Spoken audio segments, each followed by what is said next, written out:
Io mi chiamo Paola Valenzano e sono un'artista, sono una studiosa, diciamo, una ricercatrice di questioni antropologiche e artistiche. E non ho figli. Sul tema della scelta, insomma, la risposta è un po' complessa, forse non riesco a esaurirla in un sì e in un no. Diciamo che non ho mai avuto la fantasia, o almeno da bambina e nella mia infanzia, in gran parte della mia crescita, non ho mai avuto questa fantasia di avere figli. Mi sono sempre visualizzata in maniera diversa, no? Una fantasia che poi neanche quella in qualche modo si è realizzata, quella di viaggiare, di conoscere culture diverse. L'ho fatta con lo studio, ma in realtà io non sono stata una grande viaggiatrice, almeno a una da una certa età in poi. Non ho avuto assolutamente nessun tipo di pressione consapevole da parte della famiglia, né giudizi, né richieste di nessun tipo. È stato più che altro un vissuto implicito familiare che poi mi ha forse spinta nella direzione di non avere figli. Cioè probabilmente ho vissuto la mia nascita come dannosa, no? E quindi ho conservato dentro di me probabilmente la paura di essere a mia volta dannosa. Cioè, ho subito un danno perché ho percepito la mia nascita come un danno per mia madre, come una cosa non desiderata, non voluta. E quindi avendo conservato questa memoria, ho pensato anche, ho avuto il timore di riprodurla e riproporla. Quindi non ho avuto quindi delle pressioni dirette, consapevoli. È stato un vissuto, no? In questo senso. Che però per me è abbastanza archiviato, perché ci ho fatto anche tanto lavoro, anche attraverso l'arte. Quindi credo oggi di non essere contaminata più di tanto da quella memoria. E me ne sono accorta nel momento in cui mi sono domandata e ho sentito anzi l'impulso, no, di dare qualcosa a qualcuno, non necessariamente un figlio, no, ma di restituire un po' quel patrimonio di conoscenze, di saperi, di abilità che ho acquisito in questi anni, soprattutto attraverso l'arte, attraverso gli scambi che ho avuto con tante persone, non solo donne chiaramente, ma su certe tematiche, soprattutto donne, perché insomma c'è un'attitudine ad aprirsi, a condividere, no? Molto più intensa, molto più profonda, molto spesso. Tutto questo patrimonio, un po' quelle eredità immateriale, no?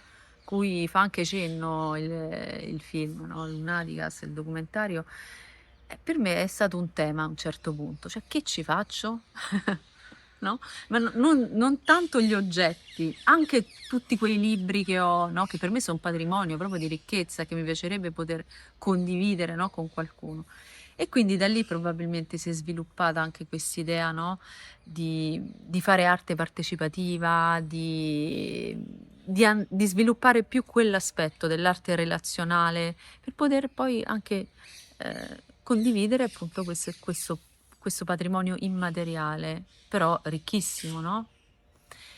E questo quindi sì, senz'altro è un tema che mi caratterizza negli ultimi anni. E questo però secondo me vuol dire che un po' ho superato, no? Quell'immagine di me come una persona che può fare il danno, che può danneggiare, ma ho incluso dentro di me il fatto che potevo invece anche avere qualcosa da offrire, qualcosa di nutriente da offrire, no?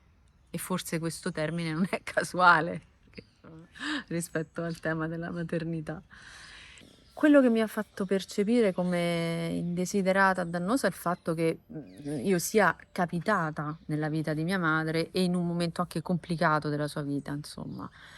Ehm, quindi ho sentito in lei proprio la fatica di adattarsi a questa nuova condizione non voluta, una grande fatica, grande, grande, grande. Io ho sempre avuto il sospetto che lei abbia avuto in realtà una depressione postpartum mai superata, mai diagnosticata, insomma, io penso che sia un po' questo il tema. Ehm, mhmm, elaborato da lei fino a un certo punto, da me parecchio. Quindi per questo dico, per me questo tema ehm, è un po' archiviato, è un po' archiviato. Mia madre oggi non c'è più, e vedo anche la gratitudine, cioè sento la gratitudine per tutti gli sforzi che lei ha fatto in qualche modo, no, per superare questa condizione iniziale, un'enorme gratitudine. Però quello che è stato, con tutte le conseguenze del caso, insomma. Queste cose non sono state dette più di tanto, queste cose sono dati che poi sono stati un po' ricostruiti, un po' a posteriori, in parte attraverso uno scambio diretto durante l'adolescenza, quando ho iniziato a cercare di, no, avere delle risposte. Però no, non ho affrontato il discorso in maniera così diretta. Ho una sorella che ha 2 figli, un maschio e una femmina, mhmm, meravigliosi, che adoro. Ehm, sì, e lei ha fatto in qualche modo una scelta diversa, no, anche se è una madre completamente diversa da come era mia madre, forse proprio per quello, insomma, forse ha voluto misurarsi con un modello diverso di maternità, io non lo so. Poi ecco, su questo tema della scelta, ehm, la scelta, io sono convinta che c'è una parte della nostra volontà implicata nel fatto di avere o non avere figli. Poi ci sta tutta un enorme sommerso, no, sia nel fare che nel non fare i figli, che ci spinge, no, in questa direzione. E poi ci sta anche la vita, perché io conosco una quantità di donne che non volevano figli e li hanno avuti per una serie di circostanze e che poi magari hanno anche rivisto, no, la posizione o no, perché non è detto. E ci stanno anche una quantità di donne che hanno voluto avere figli e non ci sono riuscite, nonostante una serie di infinite di tentativi medici o relazionali o qualunque. Quindi il tema della volontà sicuramente è importante, ma io sono convinta che poi c'è anche la volontà della vita, no, in qualche modo. Quindi insomma, ecco, questo potrei dire, e questo riguarda me, riguarda mia sorella, riguarda tante donne. Ecco, allora io tutte queste tematiche, diciamo personali, in una certa fase della mia vita ho iniziato a ad affrontarle attraverso proprio il medium artistico. Intanto sin da piccola ho scritto tantissimo, ho conservato questa abitudine anche un po' adolescenziale in qualche modo, no, della scrittura, che poi ho insomma sempre si è evoluta, ho trasformato. E poi attraverso l'arte visuale. C'è stata una lunga fase nella quale io ho avuto proprio bisogno di ripercorrere in qualche modo l'infanzia, attraverso per esempio il cucito, tanto cucito su carta. E poi, conoscendo grandi artiste che mi avevano preceduto, ho capito che effettivamente quella scelta non era casuale, cioè che il cucire è ricucire, e che era probabilmente necessario proprio quel medium piuttosto che un altro, no, ehm, e ho lavorato proprio sulla relazione in particolar modo con mia madre, ma non solo. Ho creato appunto dei fogli, una sorta di libri d'artista fondamentalmente, unendo la carta, mettendo insieme in una forma simbolica quelli che erano i miei vissuti, insomma. Ed è stata una fase, per me preziosissima, però semplicemente una fase, non è quello che continuo a fare, o almeno se non in parte. Nel mio caso, nel caso di tante donne, tante artiste che conosco, è avvenuto esattamente questo. Cioè un utilizzo spontaneo, intuitivo, di certi strumenti artistici in determinate fasi delle proprie vita per andare a rielaborare delle tematiche, ehm, in parte risolte, in parte, sommerse, no, che comunque agivano nella propria vita, ehm, in una maniera inconsapevole. E attraverso questi strumenti sono emersi, queste profondità hanno preso forma, hanno preso un colore, hanno preso sono diventate delle parole, no, e quindi quello che è dicibile, quello che è, osservabile, quello che diventa contenibile, no, e anche rielaborabile, perché poi si può continuamente rielaborare un manufatto che è frutto di un'espressione artistica. Ehm, quindi io direi proprio di sì, è una delle mie, insomma, convinzioni in questa vita. C'è stata anche una fase in cui sì, ho utilizzato la metafora della creatura, no, rispetto alle mie opere. Quindi a volte sentivo proprio l'urgenza, no, di esprimere qualcosa esattamente come l'urgenza di un parto, no, in qualche modo. E il non riuscire a farlo era veramente produceva sofferenza in qualche modo. Diciamo che oggi questa immagine, questa metafora l'ho lasciata un po' andare. Forse c'è meno urgenza, forse c'è meno il bisogno di definire e quindi di dare dei nomi alle cose. Ecco, anche quella la questione del dare i nomi è stata anche quella una fase, per me necessaria, ma poi ne è sopraggiunta un'altra altrettanto necessaria che era quella il bisogno di lasciare andare tutte queste definizioni, no, e lasciare veramente un po' che la vita, fluisse, più liberamente, che io attraverso la vita fluissi più liberamente, no, però c'è stata una fase in cui avevo bisogno di definire le cose, quindi di dire: "Questa cosa è una mia creatura, ora andrà nel mondo". Ehm, Oggi, cioè, è più nella mia immaginazione, nella mia fantasia, è proprio la vita che è la mia creatura e questo vale per tutti e tutte, e va bene così.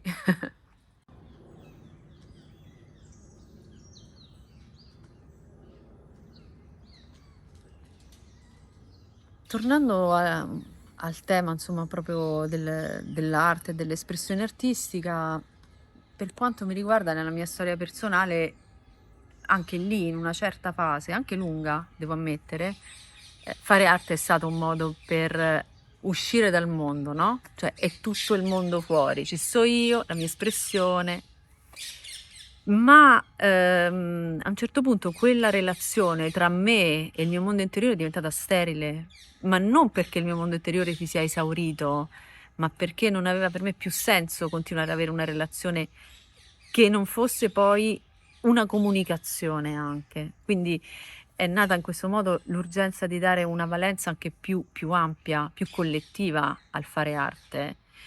Che spesso quello che riscontro è che veramente gli artisti parlano tra di loro, no, e magari si capiscono tra di loro ed è meraviglioso perché a gli artisti spesso amano gli altri artisti perché parlano un linguaggio comune, e spesso, no, vivono quel senso di appartenenza, che magari nella gran parte della società non si vive, no, e quindi è una cosa grandiosa. Nello stesso tempo, ehm, per me almeno, parlo sempre cerco sempre di parlare in prima persona, era diventata una cosa sterile che non nutriva più me e di cui stavo perdendo anche il senso.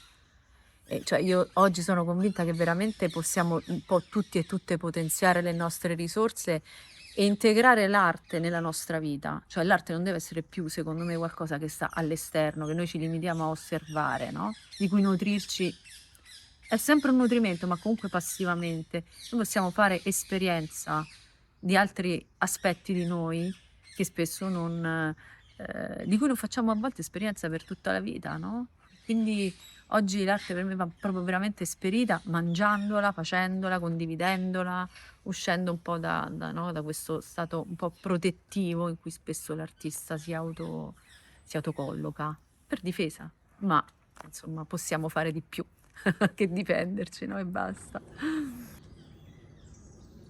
In termini generali, mi piacerebbe molto che si smettesse di considerare l'arte qualcosa di superfluo, qualcosa che, ehm, abbellisce e basta, no, senza escludere l'aspetto estetico, perché poi il bello secondo me fa anche bene. Cioè c'è un bello che fa bene, quindi in realtà non è pura estetica, è un'estetica che nutre.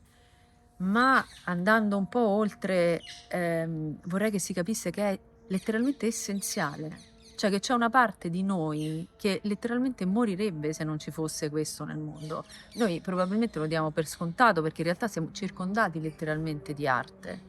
Cioè l'essere umano, poi noi che siamo in Italia capirai, cioè come ti muovi, no, in qualche modo sei circondato dell'arte, insomma, che ben conosciamo. Ma, la musica è molto più semplice capire quale impatto enorme ha nella vita delle persone. L'arte visuale, no, ha un impatto forse meno meno potente inizialmente, ma fa parte di questo nutrimento, la poesia. Cioè, ecco, sì, quello che desidererei è capire veramente il grande valore esistenziale per tutti e tutte, appunto, dell'arte.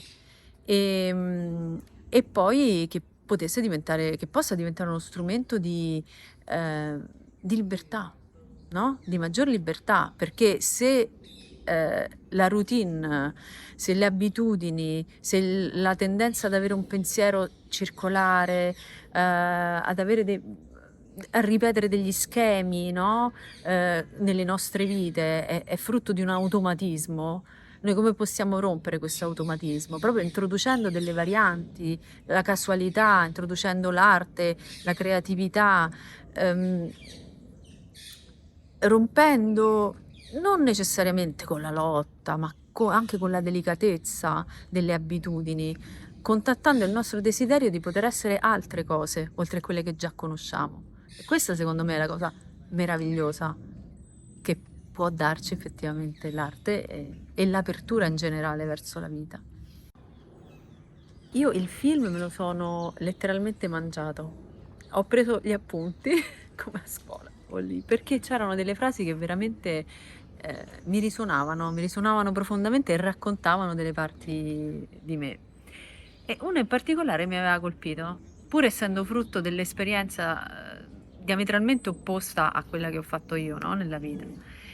Ed era quella di una giovane donna che diceva che dal momento in cui era rimasta incinta aveva smesso di chiedersi cosa fare nella vita. E io credo che questa sia, insomma, una condizione comune a molte persone. A me paradossalmente è proprio quello che invece mi ha sempre terrorizzato, no? Avere una strada senza una via d'uscita, una strada già tracciata, la quale letteralmente non c'è la via d'uscita, non si può tornare indietro, irreversibile, no? E mi ha fatto venire anche alla mente, insomma, alcuni studi che avevo fatto, in particolar modo un testo della Margaret Mead, che è una, insomma, famosa antropologa, che in un suo testo faceva il confronto tra l'adolescenza dei paesi occidentali, in particolar modo degli Stati Uniti nel suo caso, e le isole Samoa. Ehm, E in quel caso, appunto nelle Samoa, gli adolescenti avevano solo poche possibilità di scelta, cioè erano già incanalati gli uomini a fare delle cose, le donne a fare queste altre cose. Adesso non ricordo nello specifico quali fossero, ma insomma lo possiamo in parte immaginare. C'erano 2 o 3 scelte. E questo evidentemente era estremamente rassicurante, perché l'adolescenza in quelle popolazioni non era così critica, drammatica e no, è un passaggio così difficile, difficoltoso. Invece in Occidente avere tutte queste possibilità crea tuttora ansia, confusione, e quindi mi aveva fatto riflettere questa cosa, no, perché avere poca scelta è ovviamente rassicurante, però è anche limitante. Quindi cosa possiamo imparare? A stare in qualcosa di indeterminato e accettare che non possiamo, controllare tutto, lasciarci andare all'indeterminatezza, ma anche alla ricchezza della vita che ci offre 1000 possibilità, senza andarci a richiudere necessariamente in qualcosa che è sì rassicurante, ma che poi chiude altre porte. Però non volevo tanto ricavare una morale da questa cosa in realtà, perché forse, a parte non me lo posso permettere, ma mi aveva colpito come fosse stata per questa donna un sollievo, no? Potersi liberare da tutte le inquietudini, immagino, delle domande che si stava ponendo. Ok, so cosa devo fare, è questa, è la mia strada, è stata tracciata in qualche modo da questa biologia. Poi io non so se era quello che volesse intendere lei, io dico quello che ha risuonato in me. Oggi mi chiedevo questa cosa, no? Oggi, nel senso, in questo periodo, non oggi, proprio oggi, sono arrivata a un'età in cui la gente, anche per delicatezza, ha smesso di chiedermi certe cose, no? Fino a una certa età si dà quasi per scontato che si possa chiedere, no? Alle ragazze, no? Ah, c'hai il ragazzetto, vuoi fare figli? Oppure se sei appena sposata, quando li fai questi figli?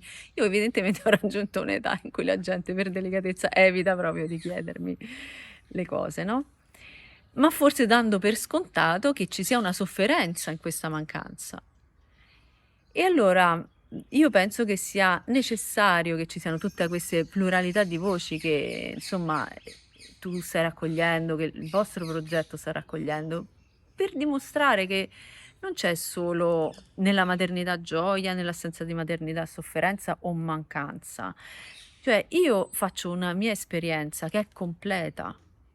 Tu come madre fai la tua esperienza che è completa, che è unica tra l'altro, no, non è riconducibile all'esperienza di un'altra donna, è la tua e va bene così, ed è la mia, è ricca, è piena, non è frutto di una mancanza. Cioè come io non posso capire la tua esperienza di maternità, tu non puoi magari comprendere la mia esperienza di non maternità, che però non nasce solo da un'assenza, ma che è completezza di altre cose, no?